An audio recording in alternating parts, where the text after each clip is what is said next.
Oke, yuk lanjut Pak. Ya, Sorry tadi terputus. Gimana nggak tadi apa-apa. lanjut dari jualan eBay ya? Jualan online di eBay waktu di Ya, China. Barang ya. yang dijual apa aja itu Pak? Barang yang dijual sih sebenarnya murah-murah sih, Pak. Kita waktu itu jualan dompet, jualan sabuk, jualan ya beberapa aksesoris-aksesoris gitu sih, Pak. Kita jualannya murah-murah, cuma pada waktu itu sih mungkin volumenya cukup lumayan ya. Jadi kita ngomong ya ada sedikit keuntungannya lumayan lah. Kita ngomong keuntungannya cukup lumayan waktu itu.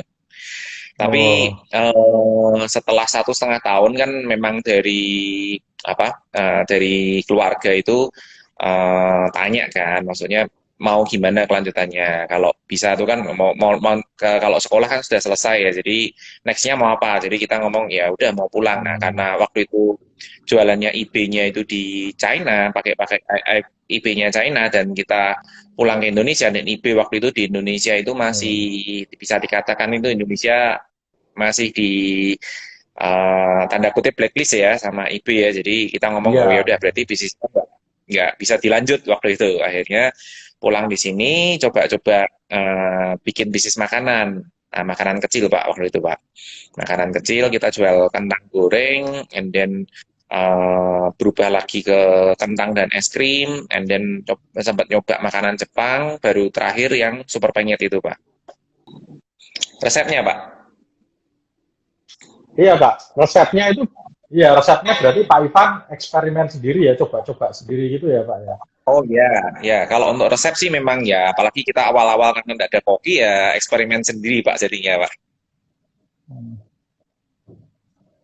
Oh, oke. Hebat ya, berarti memang murni dari nol ya Pak Ivan nih yang merintis super penyat ini ya Pak ya. Ya, Seperti ya. itu. Oke. Terus bagaimana ceritanya nih Pak, kok bisa sampai besar seperti ini Pak? Dari satu cabang sampai bisa sekarang ada berapa cabang Pak sekarang Pak? Sekarang kalau untuk super pengennya ada 5 Pak, ada 5 cabang. Oh, ada 5 cabang. Di mana aja itu Pak? Ya. Di Semarangnya ada 3, dan di Kudus ada 1, di Bawen ada 1 Pak. Oh, itu murni milik sendiri apa ada franchise juga Pak? Kalau yang Semarang murni sendiri, kalau yang di luar kota baru franchise Pak. Oh, oh berarti bagi teman-teman yang mau franchise juga bisa ya Pak ya? Bisa.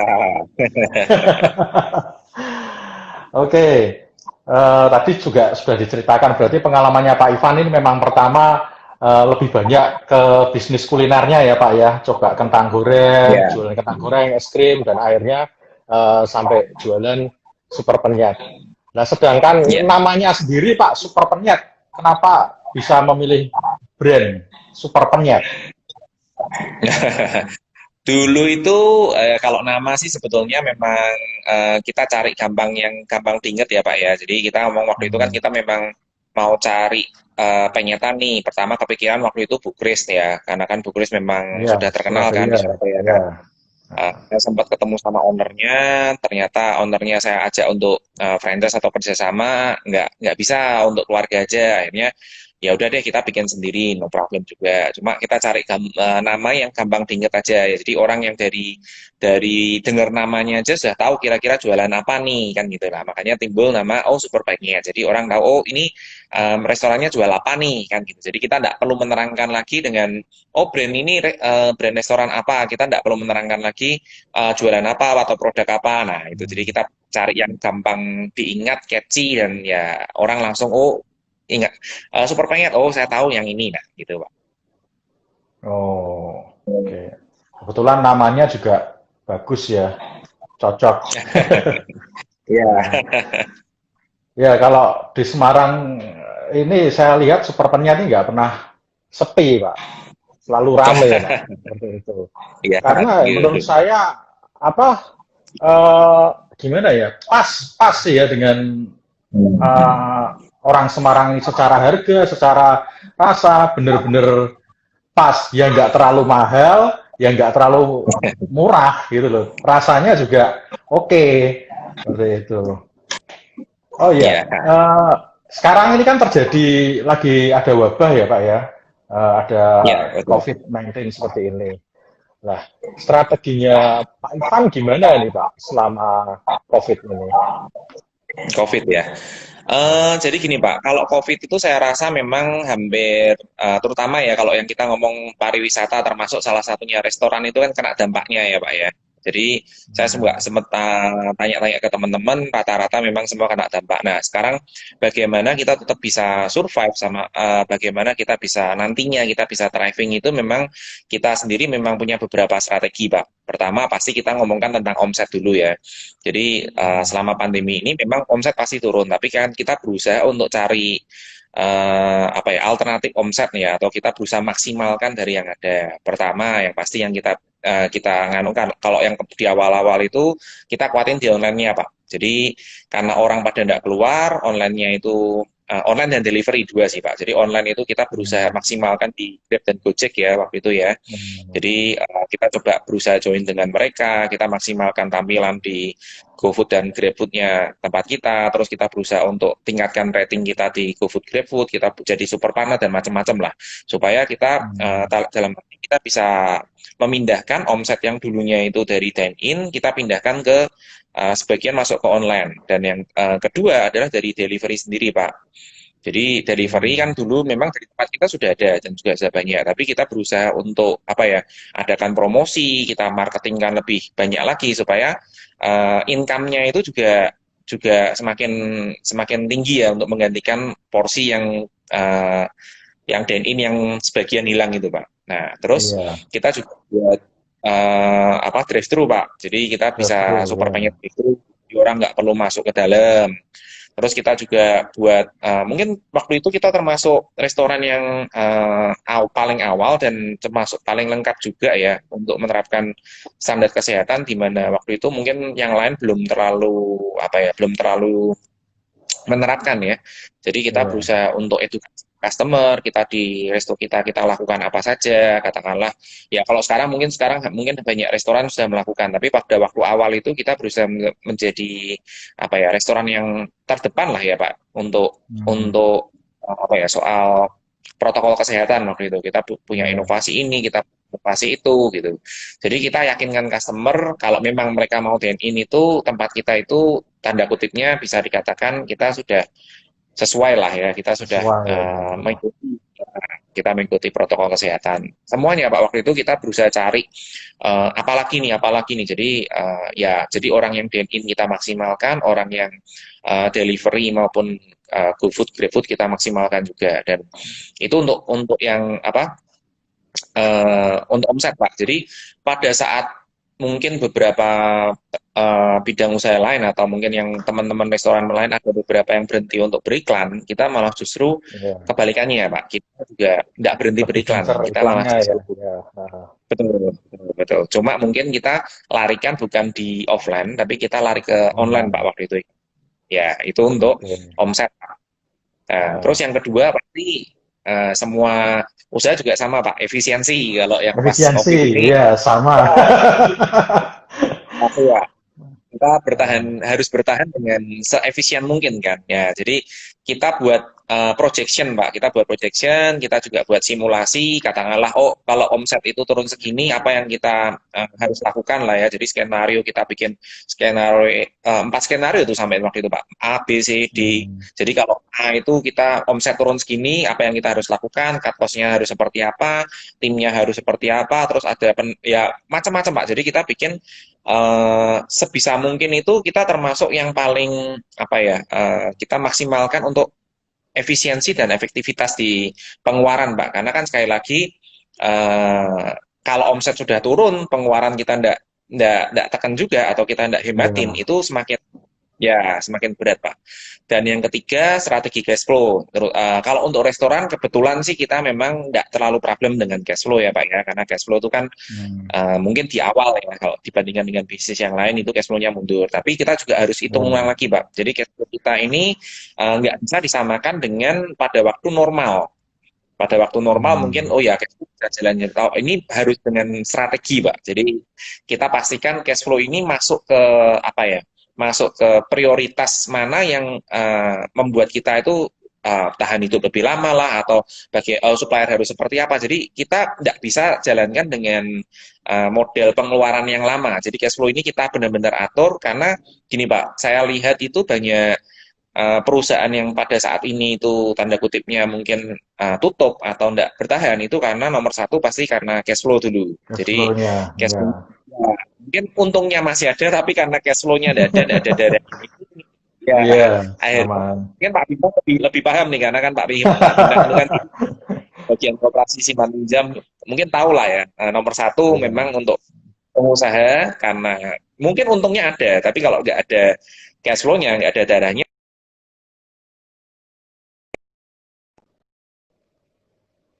di cash flow Pak, itu strategi. Itu yang kita lakukan selama Oke. pandemi ini. Hebat ya. Ini kalau saya lihat Pak Ivan nih sudah mengatur bisnisnya dengan betul-betul profesional, benar-benar tersistemasi seperti itu. Nah, ini Thank you, thank you. ada ini nggak Pak? Apa namanya tips buat teman-teman nih? Gimana cara memulai bisnis mulai dari nol hingga sampai bisa berjalan sesuai secara sistemasi atau autopilot? Ada tipsnya nggak Pak?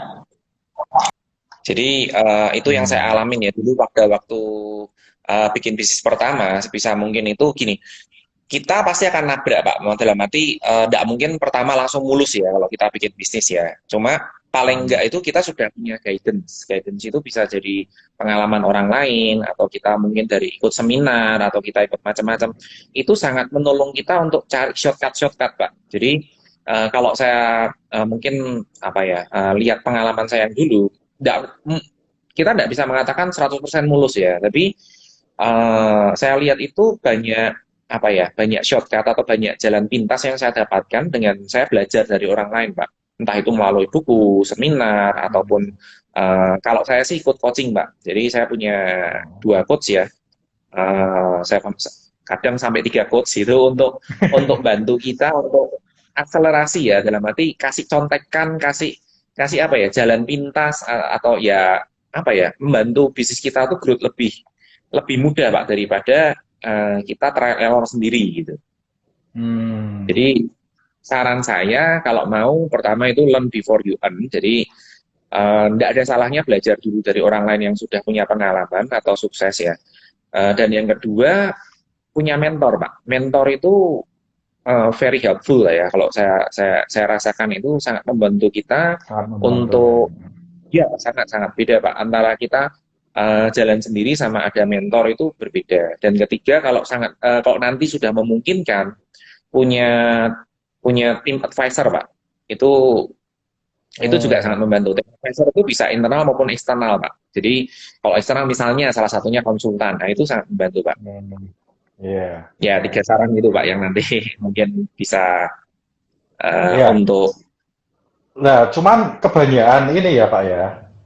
Kalau saya hmm, melihat mungkin dari saya pribadi juga sama banyak teman-teman saya. Kebanyakan kalau ya setiap kita ikut seminar, ya, ikut ya seminar. Setelah ikut seminar itu ya nggak kita lakuin gitu loh. Hanya ikut, oh, oh iya betul ya, kita sudah tahu memang itu harus dilakuin. Tapi setelah ikut ya seminar, ya kita nggak ngelakuin apa-apa gitu. Jadi ya kayak sama aja, kita ikut seminar, oh, kita termotivasi, oh jadi tahu. Habis itu ya hmm, tidak ada actionnya. Itu gimana Pak Ivan? Saya lihat kan juga sering ikut seminar. Kemarin juga saya ya. depo, jangan hari Sabtu saya ikut seminar. Nah, seperti itu. Tipsnya gimana Pak? Kalau ikut seminar bisa langsung action, bener-bener dilakuin. Banyak orang kan hanya Ya, ikut-ikut seminar tapi nggak ada actionnya Pak. ya, Seperti itu Pak. betul, betul, betul. Nah, Jadi gini, untuk seminar ya, memang kita akan menambah ilmu kita, kita akan mendapatkan tanda kutipnya banyak map Pak, atau banyak jurus Pak. Tapi pada waktu kita menghadapi bisnis yang nyata, kadang itu kita tidak tahu kita harus menggunakan jurus yang apa. Karena kita kebanyakan jurus ya, misalnya, oh ikut banyak seminar ya, bisnis nih Pak.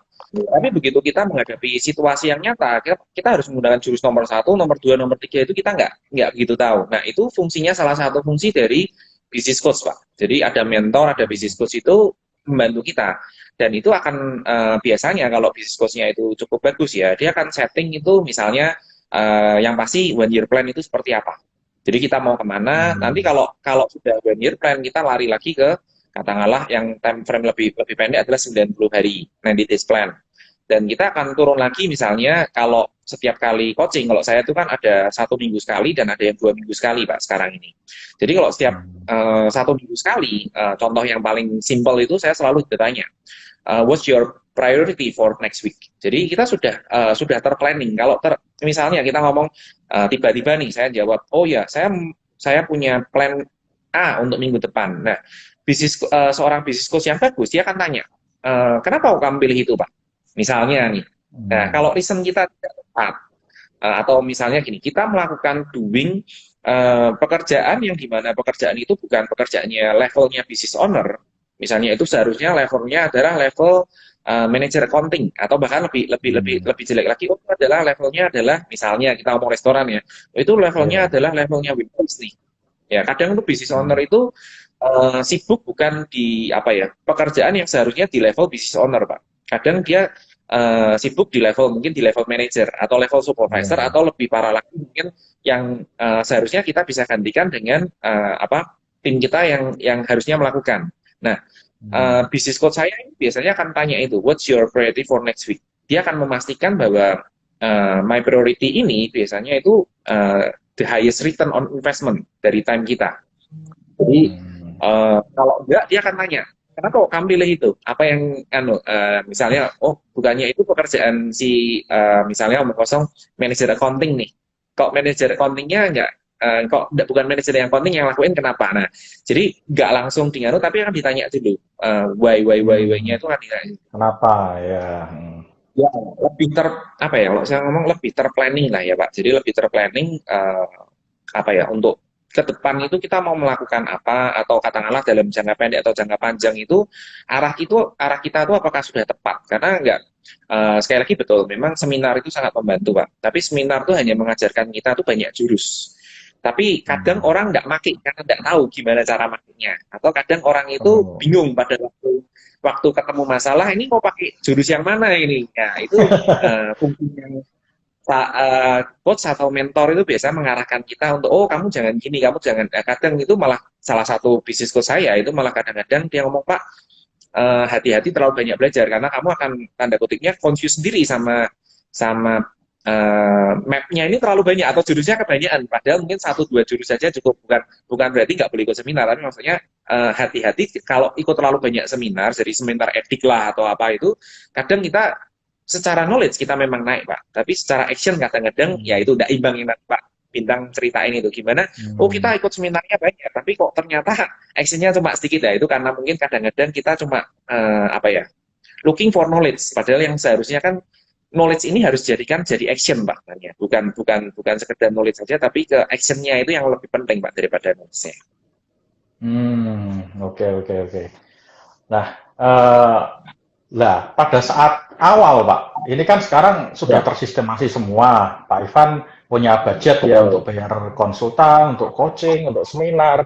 Nah, pada awalnya Pak, awalnya kan pasti super peniat ini kan tidak, yang diceritakan Pak Ivan kan dari nol dulu ya, seperti itu. Apakah awalnya ini langsung pakai coaching, pakai konsultan? Apa Pak Ivan jalan sendiri? Keyakinan saya seperti apa? Ya udah saya jalanin dulu. Nah, ini kan banyak UMKM juga ya Pak nanti yang menyimak supaya teman-teman bisa belajar dulu. Kalau usaha kecil itu strateginya seperti apa untuk menjadi besar, seperti itu. Kita kan belum tentu kalau kita UMKM kita invest coaching, tapi mungkin ya belum tepat aja Pak waktunya, ya seperti itu. Gimana Pak? Betul Pak. Jadi gini, kalau untuk awal memang yang kita pasti nomor satu kan adalah tentang laba rugi Pak. Jadi kita nggak bisa ngomong pertama itu sistemasi lah, kita pertama timnya harus lengkap lah, nggak bisa Pak. Jadi kalau pertama kita bikin bisnis, yang kita nomor satu kan adalah laba rugi dan cash flow. 2 itu dulu Pak. Jadi bisnis ini bisa kita besarkan atau enggak. Kalau untuk UMKM ya Pak, ya beda kalau sama perusahaan besar seperti kita ngomongkan seperti Gojek, mungkin di 5 tahun pertama aja dia tidak untung pun no problem ya, tapi dengan UMKM ini nggak matching Pak. UMKM itu kita ngomong kita bikin bisnis, apalagi uangnya juga mungkin ya uangnya juga terbatas ya, atau mungkin sebagian malah pinjem ya Pak. Yang nomor satu yang kita harus prioritaskan laba rugi dulu, Pak.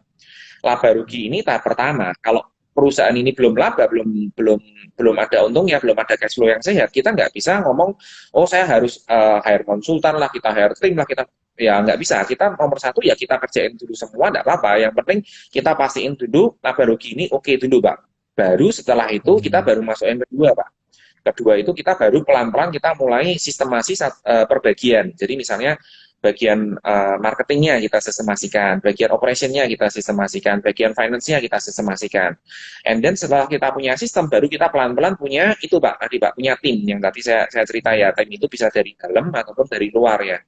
Jadi karena tim ini kalau yang tim yang bagus biasanya juga ada harganya ya Pak ya, nggak bisa murah kan. Jadi saya katakan itu tim itu ya tetap dari pertama kita punya tim, tapi dengan berkembangnya bisnis kita, tim kita juga harus kita upgrade Pak. Ya itu nggak bisa memang di awal semua ya, tapi begitu kita sudah punya profit, kita punya sedikit sistemasi, ataupun misalnya tadi Pak Bintang kapan kita mulai masukkan, setelah kita punya profit kita masukkan bisnis coach juga no problem Pak. Karena sekarang juga bukan bisnis coach juga selalu mahal ya Pak, ada beberapa juga yang kita ngomongnya terjangkau dengan kualitas yang bagus Pak. Jadi sekarang ini apalagi dengan corona ya Pak, saya melihat itu banyak perubahan, banyak yang jauh lebih terjangkau Pak, termasuk dengan yang tadi saya bilang itu bisnis coach lah, seminar lah atau apa itu sekarang lebih terjangkau. Jadi saya rasa sekarang ini saat yang tepat lah ya Pak untuk kalau mau mulai atau mengembangin bisnis itu juga bukan berarti Pak corona ini berarti harus stop bisnis, bukan, tapi kesempatan golden moment juga kalau saya melihat. Cuma memang tipe bisnisnya seperti apa ataupun kita ngomong timingnya kapan itu yang perlu dipertimbangkan lagi. Tapi ini golden moment sih Pak sebenarnya Pak untuk investasi di bisnis. Oke, Pak, ini ada teman saya kemarin ada curhat soal apa namanya, dia pakai konsultan bisnis ya. Dia sudah termasuk perusahaan distribusi, dia importir juga sih, levelnya level nasional. Nah, dia kebetulan itu ingin mengembangkan bisnisnya dengan membuka toko retail dengan cara difranchise-kan, seperti itu. Nah, pada saat itu dia konsultasi dengan konsultannya, Pak, gimana Pak? Saya punya planning seperti ini, saya ingin buka di setiap kota ada dengan sistem franchise. Nah, teman saya ini curhat, wah ternyata tidak semua bisnis konsultan, seorang konsultan itu baik, maksudnya baik begini, dia merasa dia punya pengalaman buruk. Aku kirung siap bin jane bin, tapi aku ki dilelep-lelep ke. Harusnya ki aku bersabar sih, belum saatnya. Tapi dia itu justru istilahnya aku dijegur ke, dilelep ke, tambah acur tuh aku seperti itu. Ya. Menurut Pak Iwan itu gimana itu Pak? Betul nggak Pak? Itu kan menurut saya ada sisi positifnya juga. Mungkin dia memang dimotivasi, yuk segera kamu semangat, segera maju, tapi mungkin dia belum siap. Tapi pemikirannya dia itu malah justru negatif Pak. Wah ini memang sengaja saya dilelep-lelepkan, diberikan masalah supaya saya pakai dia terus, seperti itu Pak. Iya. Kalau enggak kan sebetulnya dia nggak punya kerjaan, konsultannya nggak punya kerjaan kalau nggak ada masalah. Iya. Sebetulnya memang gini Pak, kalau kita lihat ya, kalau kita ngomong betul atau salahnya saya juga nggak bisa tahu ya, dalam arti mungkin kasus tiap orang berbeda. Bagi mungkin sebagian orang dia akan ngomong seperti Pak Bintang bilang ya, kan tanda kutipnya ini didorong untuk maju, tapi untuk bagi orang itu sendiri mungkin dia merasa ini bukan dorongan Pak, ini malah saya dilelep-lelepkan. Seperti itu. Kalau dari saya ngomong, kalau saya biasa ngomong dengan coach saya itu biasanya kita kan digali dulu Pak untuk goal kita untuk jadi apa dulu Pak. Jadi biasanya bisnis goal itu nggak bisa berdiri sendiri tanpa kita kaitkan dengan life goal Pak. Jadi life goal orang itu beda-beda. Ada orang yang dengan katakanlah ngomong kosong dengan 1 miliar itu dia sudah happy. Ada orang yang mengatakan 10 miliar itu sudah happy. Ada orang yang mengatakan 100 miliar pun belum happy. Nah, bisa juga nanti kita gini, life goal ini akan menentukan. Jadi orang ini dalam jangka panjang itu maunya seperti apa, standar hidup, standar bisnis apa yang dia mau, Pak. Kalau dia kita ngomong anu ya, Pak, saya juga tidak tahu temannya Pak Bintang seperti apa. Kalau dia misalnya dia sudah satisfied dengan 1 miliar, dia juga tidak merasa, kalau ditanya Pak orang, Pak mau tidak 10 miliar, ya pasti mau. Pak mau tidak 100 miliar, oh pasti mau. Tapi kalau dia tidak merasakan apa ya, why itu harus 10 miliar, why itu harus 100 miliar, misal seperti itu Pak. Kalau dia tidak Ya. merasakan why-nya, kalau kalau kalau kita kan harus why dulu, baru how to, Pak. Jadi why-nya itu kalau belum kena, how to-nya seperti apapun tuh biasanya ya kena. Seperti orang kalau mau berhenti ngerokok ya, Pak ya. Kalau tidak ketemu why Iya. yang kuat, kita 1.000 cara pun dia mengatakan caramu ini tidak working nih. Ini cuma painful semua buat saya. Tapi beda dengan misalnya nih, misalnya seorang dokter dia langsung ngomong, besok pagi kalau kamu merokok lagi, besok pagi kamu 1 kali aja kamu merokok lagi, besok pagi langsung kamu mungkin sudah langsung meninggal. Wow, itu why-nya langsung kuat banget, Pak. Nah, di mana begitu why-nya kuat, kita mau masukin how to seperti apa itu juga jauh lebih gampang. Nah, mungkin yang dilakukan konsultan ini, karena dia kan kalau konsultan biasanya dia adalah problem solver, Pak. Dia Iya. tidak terlalu connect atau dia tidak terlalu gali tentang label dulu dari sisi klien ini seperti apa. Dia akan merasa bahwa oh, peta atau cara yang saya pakai di perusahaan A bisa saya copy di perusahaan B, C, D, F, G, di mana mungkin itu bisa working, Mbak. Tapi dengan individual yang berbeda, maksudnya dengan yang dikasih konsultasi itu perusahaan A atau individual A dan B ini beda, karena levelnya berbeda, apa why-nya berbeda, itu bisa jadi apa ya, sesuatu yang positif untuk si A, tapi bisa jadi negatif untuk si B. Karena Hmm. kondisinya A dan B tidak sama sekali gitu, Pak. Jadi kadang mungkin ini yang shortcut yang dipakai sama para konsultan karena dia menganggap bahwa oh caraku tuh working. Dan ini kenapa tidak tak lakukan Hmm. di semua klien saya? Kalau ini kan working. Tapi kliennya pada Hmm. masalahnya klien ini beda-beda semua, Pak. Beda-beda Tidak sama. ya. Itu yang Oke. kadang tidak dilihat sama konsultan, Pak. Oke.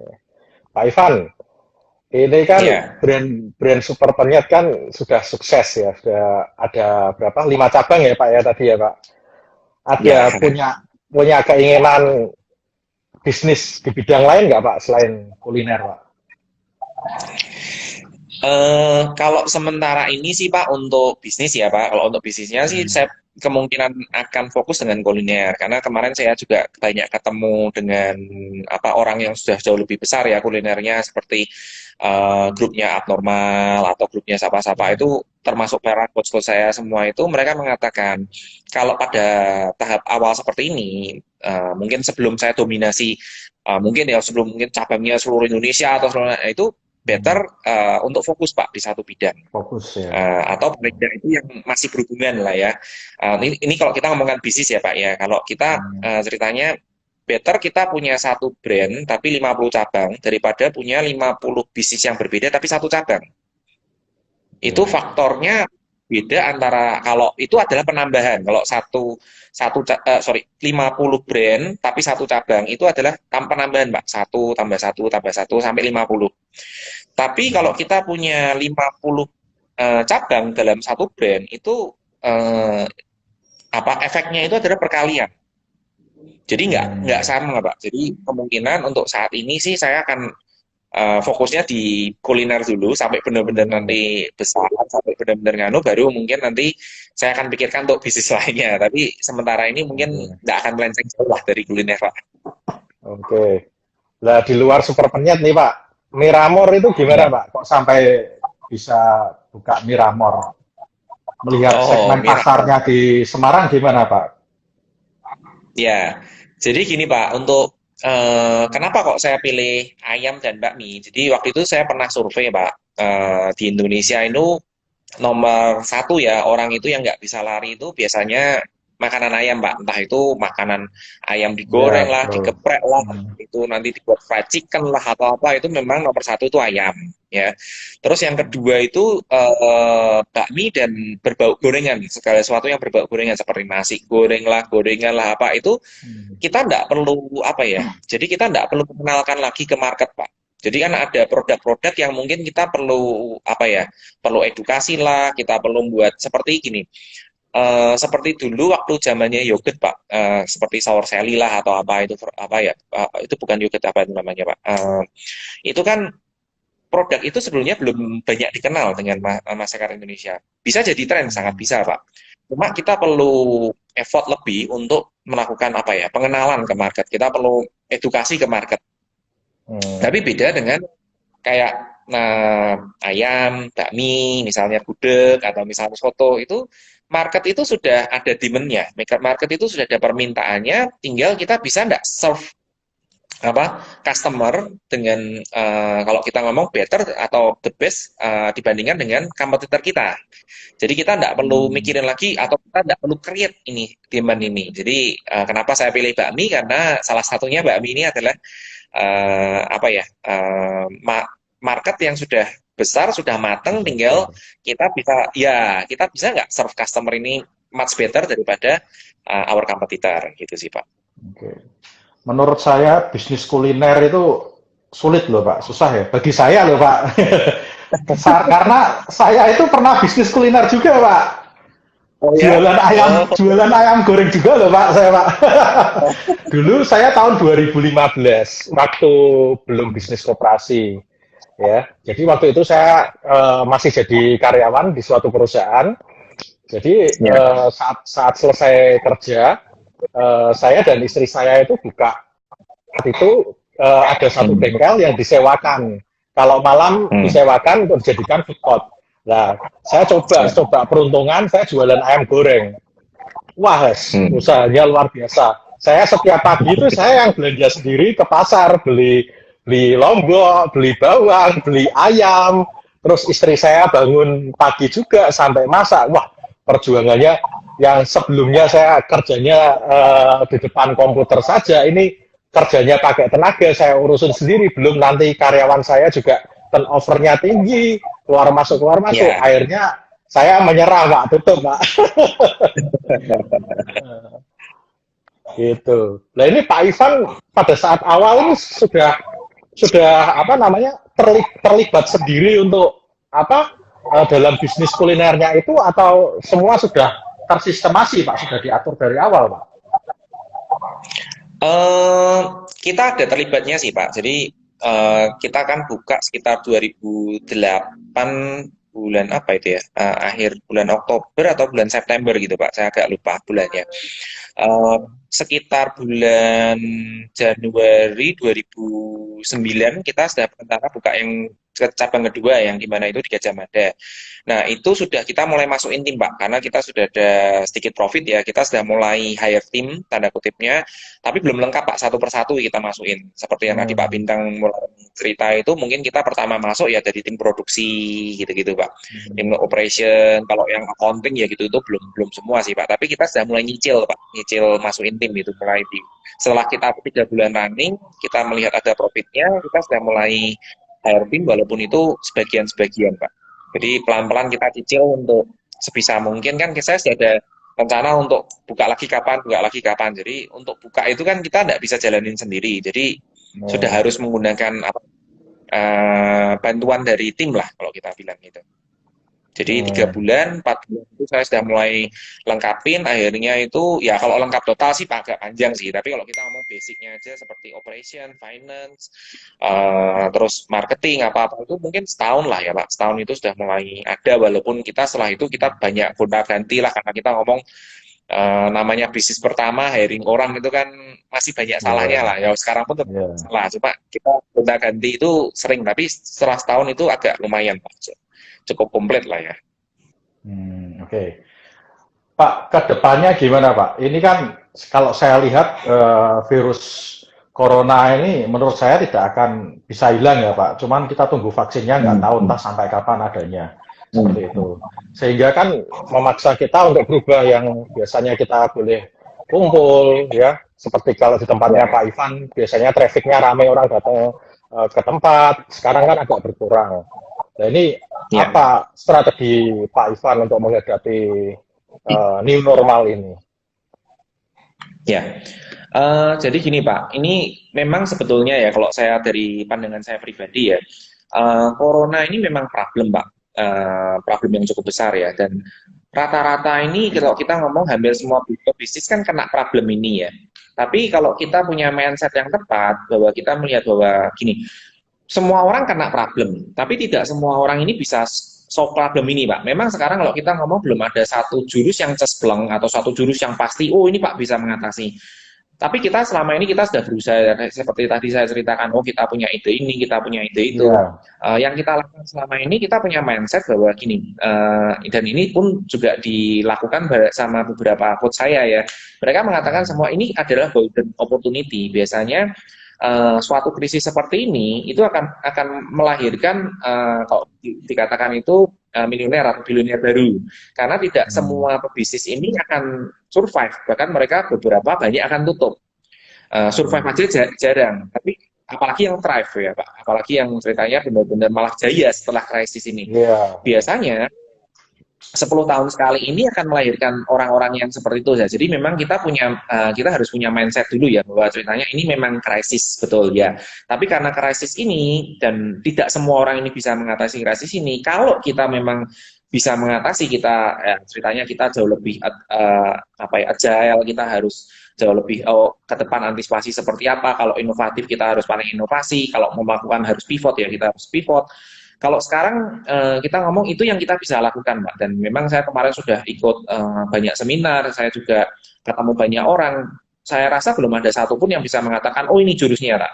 Tapi rata-rata dari mereka tanda kutipnya mereka melakukan semua effort nih, Mbak. Walaupun effort ini ada yang hasilnya besar, ada yang hasilnya sedikit, tapi mereka kumpulkan terus ini. Effort ini mereka melakukan banyak sekali effort, di mana mungkin beberapa banyak yang lain malah cuma dia menunggu kapan nih corona selesai, atau sebagian lagi malah oh sudahlah aku tidak mau melakukan apapun karena ini sudah corona tutup lah, ceritanya seperti itu.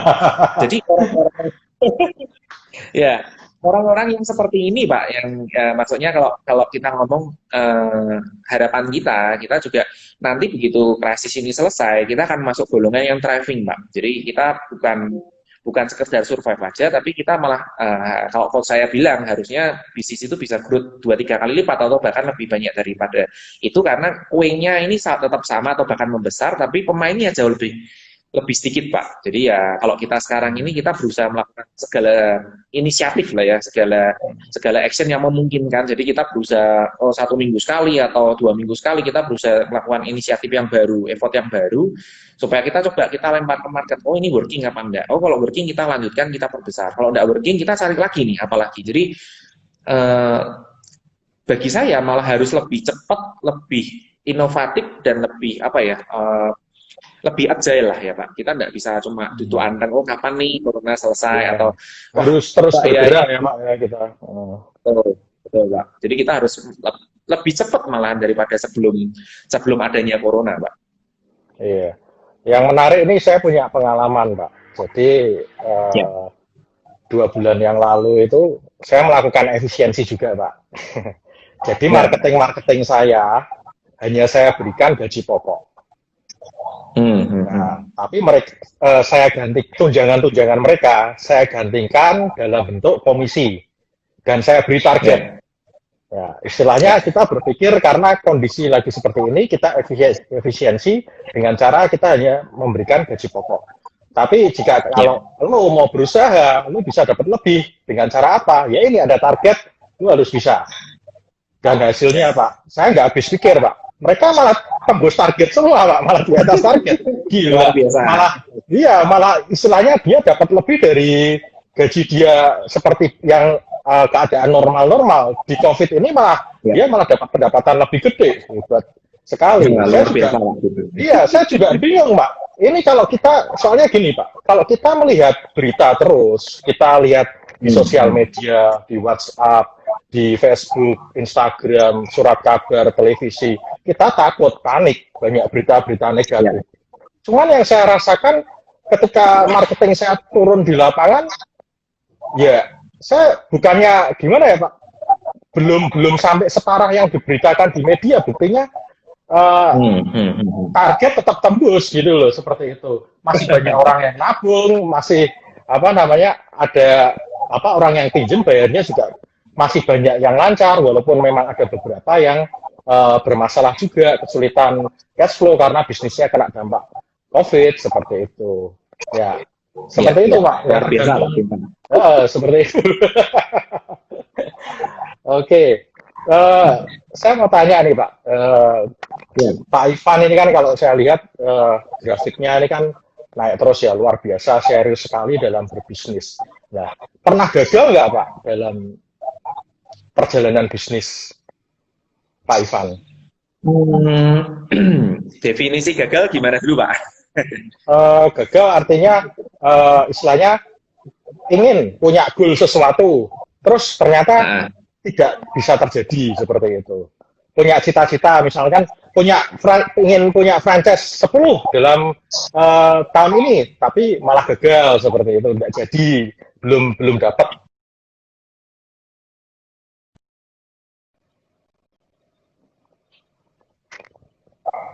ya, kalau gagal untuk goal tahunan atau misalnya untuk kan kita biasanya memang ada goal tahunan ya Pak ya.